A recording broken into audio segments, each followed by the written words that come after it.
오늘은 성탄주일입니다. 성탄절은 하나님의 아들이 인간의 몸으로 직접 세상에 오셔서 우리를 구원하시려고 우리와 함께 해주신 놀라운 사건이 일어난 날입니다. 우리에게 참된 기쁨과 평안을 주시기 위해서 이 땅에 오신 성탄주일에 주님이 주시는 평안이 저와 여러분들 우리 가정에 교회에 함께 하시기를 축복합니다. 우리 옆에 있는 분들하고 한번 인사하시죠. 메리 크리스마스. 2018년도에도 또 성탄절이 왔습니다. 메리 크리스마스. 남아공의 넬슨 만델라라는 분을 아마 여러분이 잘 아실 겁니다. 그분은 27년 동안 옥살이를 하셨던 분이죠.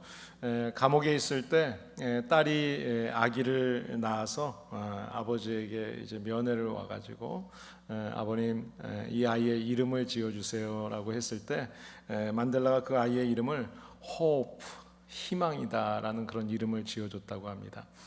너는 희망이야라는 그런 뜻이겠죠. 만델라가 석방되던 날 전 세계 매스컴이 이제 뜨겁게 그분의 석방에 대해서 이제 환영을 하고 또 인터뷰를 하는 그런 모습들이 나왔었습니다. 27년 동안 감옥에서 살다가 나온 사람치고는 얼굴이 너무 편안해 보이고 너무 좋아 보여서 그때 한 기자가 이런 질문을 했습니다. 어떻게 이렇게 얼굴이 편안하고 좋은 모습인가? 27년 동안 그렇게 억울하게 옥살이를 했는데 라는 질문에 그분이 하시는 말씀이 나는 감옥에 있는 동안에 석방될 것이라는 희망을 놓지 않았었습니다. 그리고 저는 앞으로도 희망이 나를 떠나지 않을 것이라는 것을 분명히 믿습니다. 그 손주의 이름을 희망이라고 지어주면서 본인의 마음속에 늘 언젠가 석방될 그 기쁨의 날이 있다라는 것을 놓지 않았다. 그 후에 만델라가 대통령이 되고 나서 그분의 모습을 기억하는 많은 분들은 한이 맺혀서 자기의 반대되는 사람들을 죽이고 이랬던 모습이 아니라 모든 사람을 포용하고 그리고 위로하고 용서하는 사람으로 기억되고 있습니다. 그것이 가능했던 이유가 무엇이었을까? 만델라는 어려움 중에서도 결국은 나에게 석방이 있고 또 기쁨의 날이 있을 것이라는 그 희망을 놓지 않았기 때문입니다. 사전에 희망이라는 말의 뜻을 이렇게 살펴보면 보통 이런 말로 쓰여져 있습니다. 어떤 일을 이루기 위해서 기대하고 바라는 우리의 마음, 또는 좋은 일이 일어날 것에 대해서 바라면서 기대할 때 생겨지는 우리의 감정, 이런 것들이 희망이다 이렇게 표현을 합니다.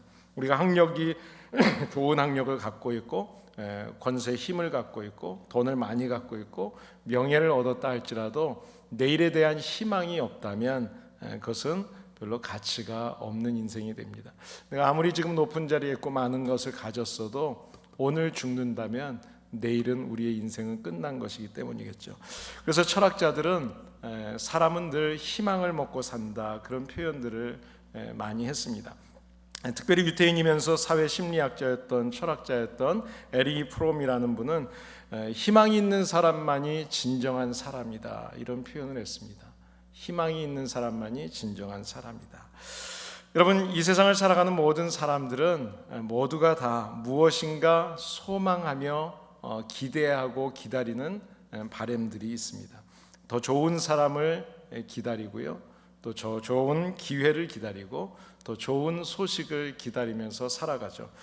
그렇기 때문에 우리가 현실이 아무리 힘들고 어렵다 할지라도 이런 내일에 대한 더 좋은 소식에 대한 좋은 기회에 대한 그런 어떤 소망, 희망을 가지고 기다리고 있는 사람이라면 지금 어떤 어려운 문제들도 또 견뎌내고 극복할 수 있는 것입니다. 예수님께서 태어나시던 때 그 당시에 많은 사람들은 메시아가 오실 것이라는 것을 알고 있었고 믿었었습니다. 그리고 오시면 그 메시아를 기쁨으로 맞이하겠다라고 생각하면서 이스라엘의 왕으로 오실 메시아를 소망하면서 기다리고 있었습니다. 기다림이라고 하는 이 단어, 기다린다고 하는 것은 수동형이죠. 어떤 것이 이루어지는 것을 내가 기다리고 있는 것입니다. 그렇습니다. 그런데 오늘 본문의 말씀을 이렇게 보게 되면 그냥 기다렸던 수동형의 사람이 있는가 하면 그 기다림을 준비하고 있었던 능동적인 사람의 모습이 등장합니다. 그리고 그 두 종류의 사람들은 분명히 결과가 달랐던 것을 보게 됩니다. 우리가 이 세상에 분명히 존재하는 사람이라면, 존재하고 있다면 그 존재에는 각자의 제자리가 있습니다. 존재한다는 것은 내 자리가 있고 위치가 있기 때문입니다. 아버지는 아버지의 자리가 있고, 어머니는 어머니의 자리가 있고, 자녀는 자녀의 자리가 있습니다. 선생은 선생님의 자리가 있고, 학생들은 학생의 자리가 있고요. 국민은 국민의 자리가 있고, 또 지도자는 지도자의 자리가 있습니다.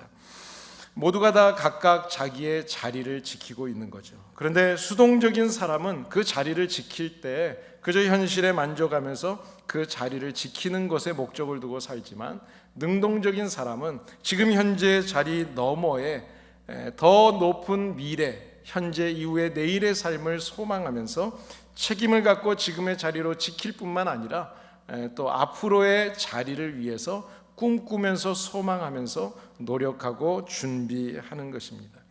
이 자리라고 하는 것을 볼 때 오늘 본문 말씀에 나오는 세 종류의 사람들이 이렇게 생각이 납니다. 첫 번째는 그 자리에 절대로 있어서는 안 될 사람, 지도자로 세워졌지만 헤롯과 같은 사람, 다른 사람들에게 해가 되고 또 다른 사람을 불편하게 하고 사람들을, 그 자리를 망치는 사람, 다른 사람에게 욕을 먹는 멸시의 대상이 되었죠.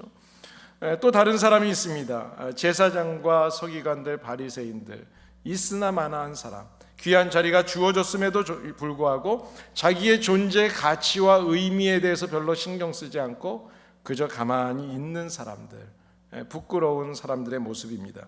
세 번째는 그 자리에 꼭 있어야 할, 반드시 있어야만 될 유용한 사람들입니다. 그 자리에 없어서는 안 될 사람이라는 거죠.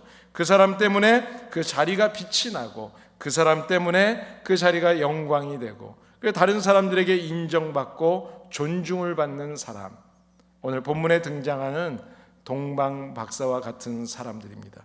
오늘 동방 박사의 모습을 좀 잠깐 살펴보면서 우리가 성탄을 기다리는 우리의 자세, 그리고 또 우리가 다시 오실 주님, 그 재림의 주님을 분명히 믿고 있다면 다시 오실 주님을 우리는 어떻게 준비하면서 살아야 될까라는 그 자세를 한번 교훈을 받기를 원합니다.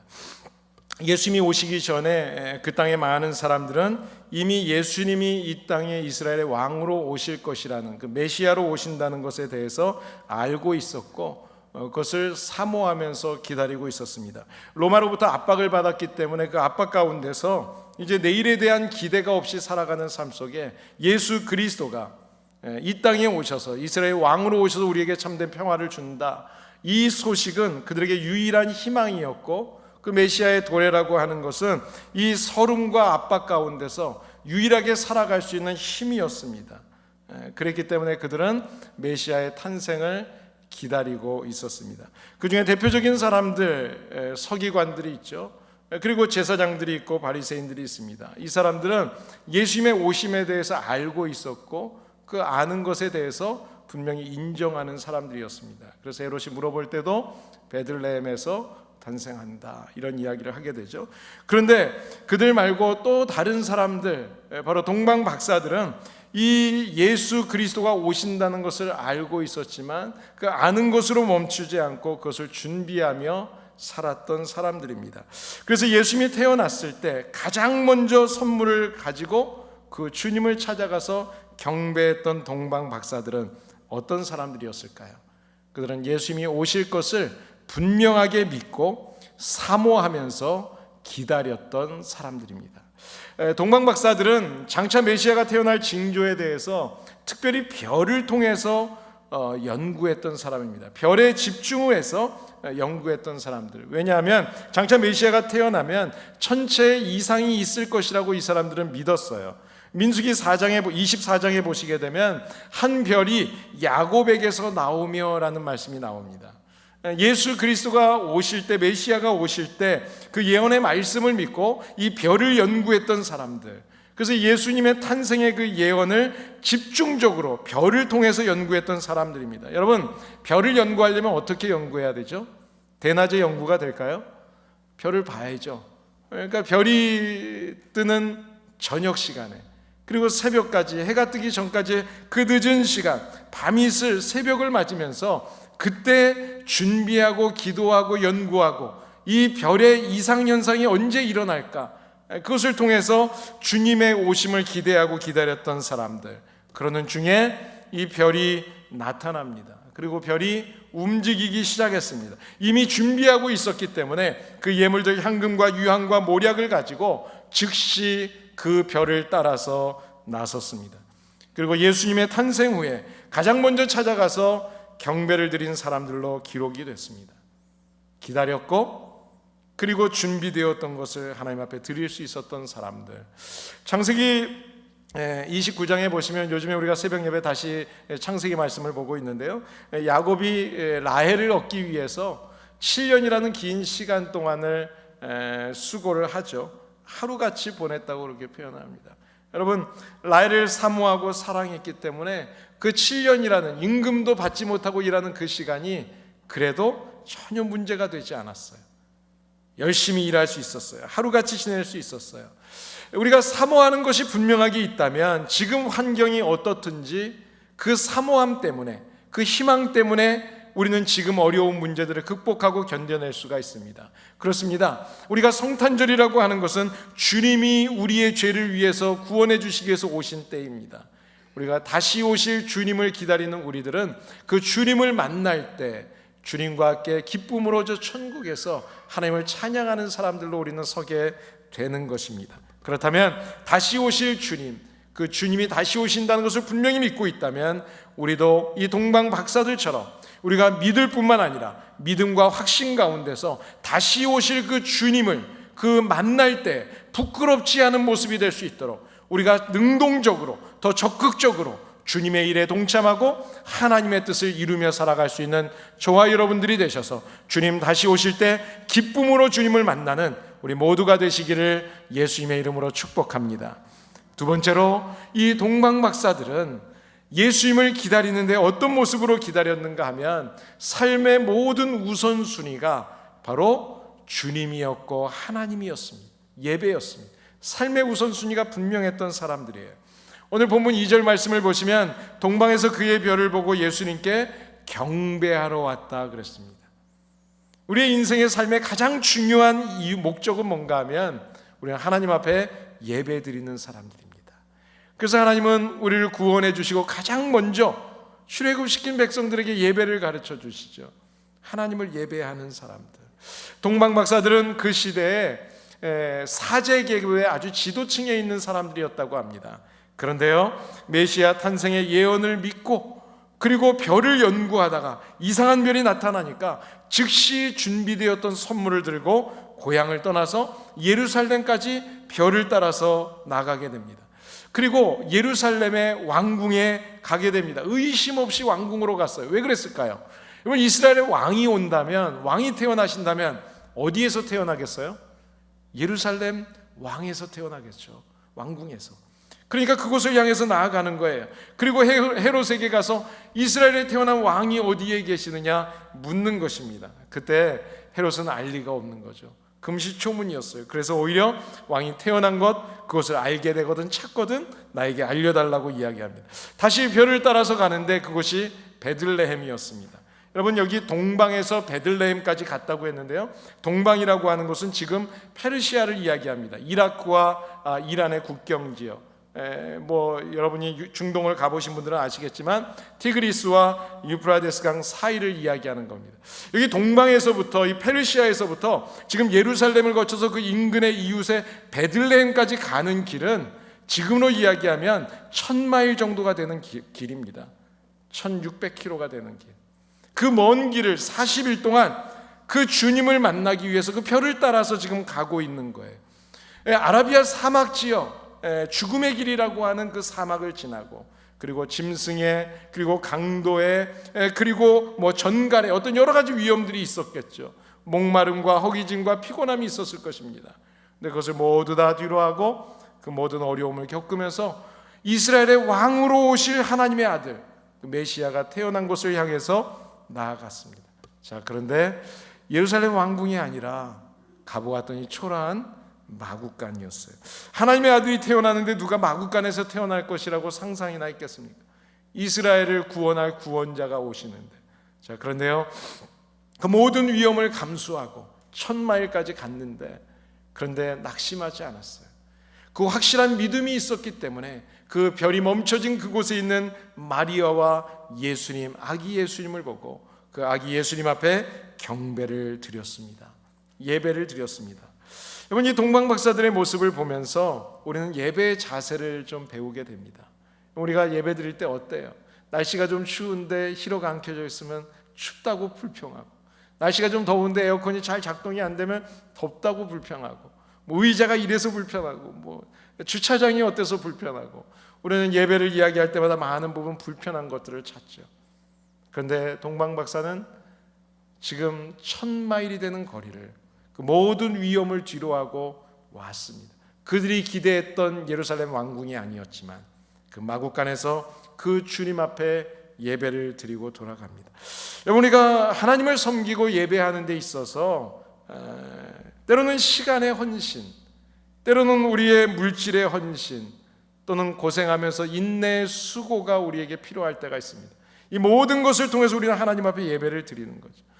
동방박사들은 어떤 물질이나 자기가 지금 가지고 있는 명예, 이런 것들에 대해서 예수님을 만나는 것, 그것을 생각한다면 가지고 있는 모든 것들이 다 아무것 아니었어요.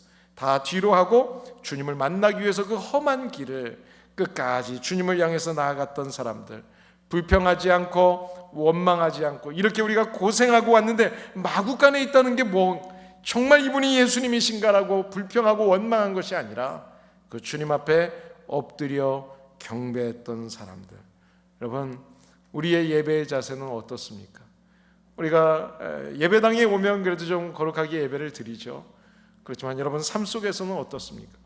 때로는 이렇게 힘들고 어려운 길을 만나게 된다면 우리는 얼마나 순간순간 원망하고 불평합니까? 하나님 앞에 예배의 삶은 우리의 모든 삶 속에서 드려지는 거예요. 지금 1000마일을 오는 동안에 동방박사들은 불평하지 않았어요. 그 모든 과정 속에서도 바로 그들은 삶의 자리에 있었던 것입니다. 왜냐하면 하나님 때문에, 그 주님 때문에. 우리는 주님이 다시 오신다는 것을 분명히 믿고 살아가는 사람들입니다. 기다리는 사람들입니다. 그렇다면 우리의 삶의 모든 우선순위가 하나님 중심이 되어서 우리의 가정에서, 일터에서, 또는 교회 생활 가운데서 여러분이 힘들고 어려운 과정이 있다 할지라도 그 모든 과정의 결국은 언제 주님이 다시 오신다 할지라도 우리가 기대했던 것은 정말 예배당에서, 거룩한 장소에서, 예루살렘 왕궁에서 주님을 만날 것으로 기대했지만 아니요, 언젠가 우리가 나도 모르게 운전하다가 클락션을 누르고 화를 내고 있는 그 순간에 주님을 만날지도 모르고, 처참한 상황 속에서 마구간 같은 곳에서 우리가 주님을 만날지 모르는데, 언제 어느 때에 주님을 만난다 할지라도 부끄러움이 없고 후회함이 없는 그런 주님과의 만남이 될 수 있기를 예수님의 이름으로 축복합니다. 세 번째로 오늘 동방박사를 통해서 배울 수 있는 것은 주님을 기다리는 그 마음 자세 속에 늘 순종이 있었다는 것입니다. 순종하는 마음. 오늘 12절 말씀을 보면 동방박사들이 상상도 못한 환경에서 태어난 예수님 앞에 경배를 했는데요, 경배하고 돌아갈 때 다시 왔던 길로 가는 것이 아니라 다른 길로 갔다고 했습니다. 한번 다시 읽어볼까요? 12절 말씀입니다. 그들은 꿈에 헤로데게로 돌아가지 말라 지시함을 받아 다른 길로 고국에 돌아가니라. 꿈에 그 길로 가지 말라는 계시를 받았어요. 그리고 그 계시의 말씀을 따라서 이 동방박사들은 왔던 길이 아니라 다시 또 새로운 길로 갑니다. 여러분, 이 험한 길을 오는데 지금 왔던 길로 한번 왔던 길을 가면 그 다음에는 좀 그 길에 대해서 익숙하잖아요. 근데 새로운 길로 또 가야 된다면 그것은 힘든 길입니다. 그런데 그 길로 또다시 다른 길을 찾아서 가는데 그 가라고 하시는 그 말씀대로 그대로 순종하면서 갔다고 말씀하고 있죠. 동방박사들이 돌아가는 길에 헤로데게 가서 만약에 내가 메시아가 태어난 곳이 어딘지 압니다, 만났습니다 라고 이야기했다면 어땠을까요? 아마 그렇게 이야기했다면 이 헤롯으로부터 어떤 보상을 받았을 거예요. 그리고 그 이야기를 사람들에게 막 한다면 사람들이 어떻게 그것을 찾았냐고, 정말 대단하다고, 나도 한번 가보자고. 어떤 의미에서는 지금으로 이야기하면 특종을 보도하는 거죠. 특종을 보도하는 거예요. 자, 그런데 오늘 이 동방 박사들은 그 보상도, 많은 사람들로부터 환대도 다 버리고요, 포기하고 하나님의 말씀을 따라서 계시한 대로 다시 험한 길을 돌아가는 길을 택했습니다. 일반적으로 사람들은 어떤가요? 여러분, 일반적으로 사람들은 보면 보상에 대한 어떤 마음이 있죠. 내가 무언가를 했을 때 그것에 대해서 내가 보상을 받는 게 당연하다, 그리고 보상받는 것을 좋아합니다. 한국에서 예전에 이 보상 심리를 이용해 가지고 정책을 이렇게 하는 것을 봤는데요, 담배꽁초를 하도 많이 사람들이 버리니까 그 사람 사진 찍어 가지고 이렇게 제출하면 돈을 주고, 이렇게 차를 운전하는데 스탑사인을 지키지 않고 신호를 위반하는 사람 사진 찍어서 보내면 보상을 해주고, 그런 것 때문에 이런 파파라치처럼 사진 찍는 사람들이 많다, 그런 뉴스를 예전에 들었던 적이 있습니다. 우리가 당연한 일을 했는데 당연한 일을 하고 나서도 보상을 기대하는 사람들이 있습니다. 요즘에 여러분 한번 한국의 대형 교회들, 세습하는 교회들의 모습을 한번 보세요. 그분들의 변을 들어보면 나 때문에 교회가 성장했으니까 우리 아들에게 교회를 물려주겠다는 거예요. 그것 때문에 얼마나 세상에 많은 사람들에게 무리를 일으키고 있습니까? 어떤 경우에는 내가 은퇴하는데 원로 목사니까 나에게 돈을 달라고 돈을 요구하는 목사들도 있습니다. 교회가 힘든데도 원로 목사에 대한 처우를 제대로 해달라고 요구하는 사람들 때문에 요즘에 한국에서는요, 70이 20년을 근속을 해야 원로 목사가 되기 때문에 원로 목사 안 시키려고 후임 목사를 청빙할 때 51세 이후부터 청빙을 한답니다. 얼마나 부끄러운 이야기입니까? 사랑하는 여러분, 하나님이 그런 모습을 원하실까요? 하나님 앞에 설 때 어떻게 서려고 그러는지, 하나님을 믿기는 하고 있는 건지, 세상 사람들에게 지탄을 받는 이런 모습들. 그런데 오늘 본문의 동방 박사들은 자기가 헤롯을 찾아가서 이야기했으면 엄청난 보상을 받았을 거예요. 사람들에게 그 이야기를 했으면 사람들이 자기를 환대하고 대단하고 지켜줬을 거예요. 그런데 그 모든 것들을 다 포기하고 하나님이 말씀하신 대로, 하나님이 원하시는 길로 순종해서 다시 또 힘든 고난의 길, 그 좁은 길, 험한 길을 택해서 갔다는 것입니다. 그래서 그들은 수개월을 건너서 다시 그 아라비아 사막, 또 물과 산을 건너는 고생을 했을 것입니다. 사랑하는 여러분, 우리는 동방 박사들의 모습을 통해서 우리가 하나님의 자녀로서, 성도로서 이 세상을 살아갈 때 우리의 가정과 우리의 일터와 교회에서, 나의 자리에서 어떻게 희생하고 어떻게 헌신해야 되는지를 배우게 됩니다. 저와 여러분들이 인생을 살아가는 동안에 하나님의 뜻이 무엇인지를 먼저 묻고 그 하나님의 뜻을 따라서 순종하는 삶을 사시기를 주님의 이름으로 축복합니다. 누가복음 2장 14절에 보시면 예수님이 태어나자마자 하늘에서 천사들의 노랫소리가 들립니다. 그 천사들의 노랫소리가 뭐였어요? 지극히 높으신 곳에는 하나님께 영광이요, 이 땅에는 기뻐하심을 입은 사람들에게 평화가 임하는 거예요. 여러분, 이것이 하나님의 뜻이에요. 우리 주님이 이 땅에 오셔서 우리의 죄를 위해서 십자가에서 죽으실 때 하나님께는 영광이 되고, 그리고 우리 모두에게는 평화가 임하게 되는 거죠. 주님이 오신 목적입니다.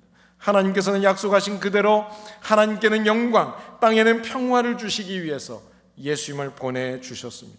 그리고 주님은 그 하나님의 뜻을 따라서 순종하면서 이 땅에, 세상에 와 주셨습니다.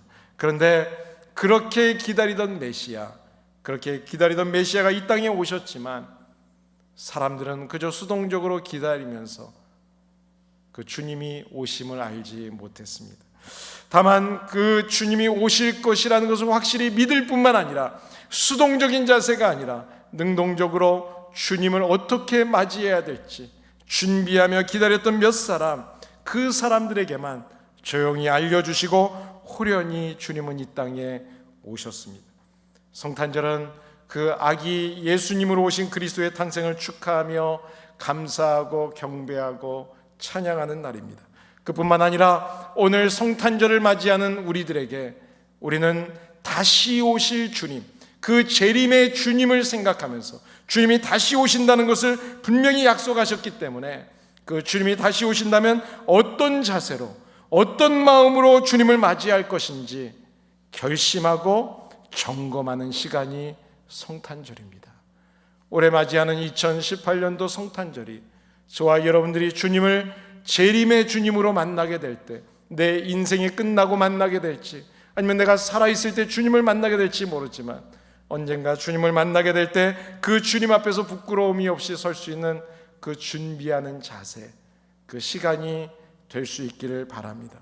헤롯은 자기의 권력을 빼앗길까 봐 피해의식에 사로잡힌 채 성탄절을 맞았습니다. 이 제사장들, 지도자들은 무관심하게 있다가 성탄절을 맞았습니다. 그러나 동방 박사들은 믿음을 가지고 삶 속에서 순간순간마다 주님의 뜻을 구하고 주님의 뜻을 따라서 준비하는 가운데 그 주님을 처음 만나고 주님을 처음 예배하는 사람들이 되었습니다. 우리가 다시 오실 주님을 분명히 믿고 있다면 우리는 그 주님을 맞이하는 자세가 달라져야 되리라고 믿습니다. 이 시간 여러분들에게 한번 묻고 싶습니다. 2018년 성탄절을 앞두고 다시 오실 예수님을 여러분은 얼마나 간절히 기다리고 계십니까?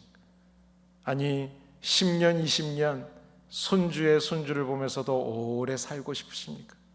우리가 언제 주님을 만난다 할지라도 우리는 그 주님을 만날 때 정말 부끄러움이 없도록 확실한 믿음 가운데 우리의 삶의 우선순위를 하나님 앞에 예배의 삶으로, 그리고 주님이 말씀하실 때 그 말씀에 순종함으로 저와 여러분들이 이 땅에서 주님 만날 때 기쁨으로 만날 수 있는 성도들이 되시기를 예수님의 이름으로 축복합니다.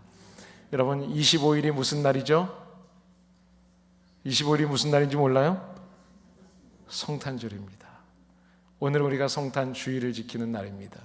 25일 새벽에 예배가 있습니다. 여러분 일 나가시는 분들 없으시죠? 이번에 우리 엠마오 장로교회, 우리 하나로 커뮤니티 교회가 새벽 예배를 이 자리에서 늘 같이 드리고 있습니다. 우리 아침에 이른 시간이지만 새벽에 오셔서 함께 예배 드리시고 함께 차도 나누고 함께 교제할 수 있는 그런 시간이 되었으면 좋겠습니다.